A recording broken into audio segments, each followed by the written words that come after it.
아기 딸꾹질을 멈추게 하는 방법에 관한 글이다. 아기가 딸꾹질을 하면 괜히 좀 걱정된다. 자주 그러면 걱정은 더 심해진다. 하지만 딸꾹질 하는 것은 사실 그리 걱정해야 할 일은 아니다. 신생아는 대부분이 딸꾹질을 한다. 해로운 것도 아니고 따로 치료를 받아야 하는 것도 아니다. 갑자기 딸꾹질을 하는 게 보통이고 얼마 지나지 않아 자연스럽게 멈춘다. 아기가 계속 딸꾹질 하는 것은 짜증스럽게 여기는 부모도 있다.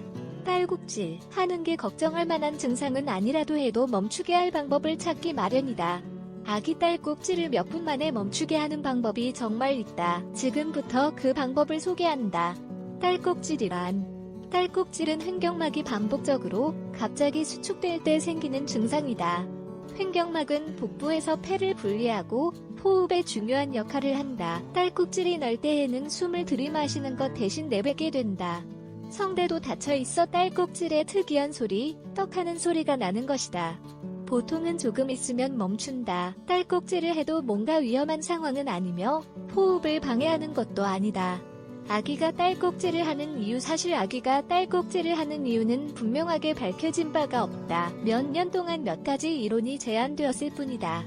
그중 신생아의 신경계와 소화기관이 미숙하다는 점이 가장 설득력 있게 받아들여지고 있다. 신경계의 미숙함 신경계는 신체의 모든 근육을 조절하는 시스템이다. 횡격신경과 미주신경에 염증이 생기면 횡격막이 불필요하게 움직이게 된다. 이것이 아기에게 어떻게 영향을 미치는 걸까? 미숙한 이 시스템이 아기의 딸꾹질 발생에 영향을 미친다. 장기가 아직 성숙하지 않은 조산아는 정상적으로 태어난 아기보다 더 딸꾹질을 많이 할 수 있다. 그리고 보통 태어난 지 6개월 이내에 아기 딸꾹질을 더 많이 한다. 소화기관의 미숙함 아기의 소화기관은 아직 완전하지 않은 상태여서 여러가지 불편 증상이 더 생기기 쉽다. 가로막이 너무 활성화되어서 소화장애가 생기거나 다음의 이유로 딸꾹질을 할 수 있다.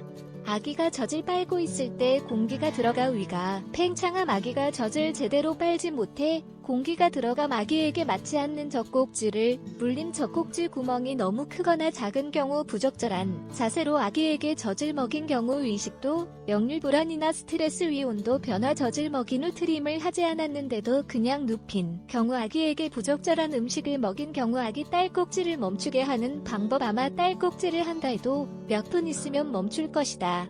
그래서 딸꾹질을 멈추게 하기 위해 애를 쓰지 않아도 된다는 뜻이다. 하지만 아기가 딸꾹질 하는 게 좀 신경 쓰인다면 다음에서 소개하는 방법을 참고해보자.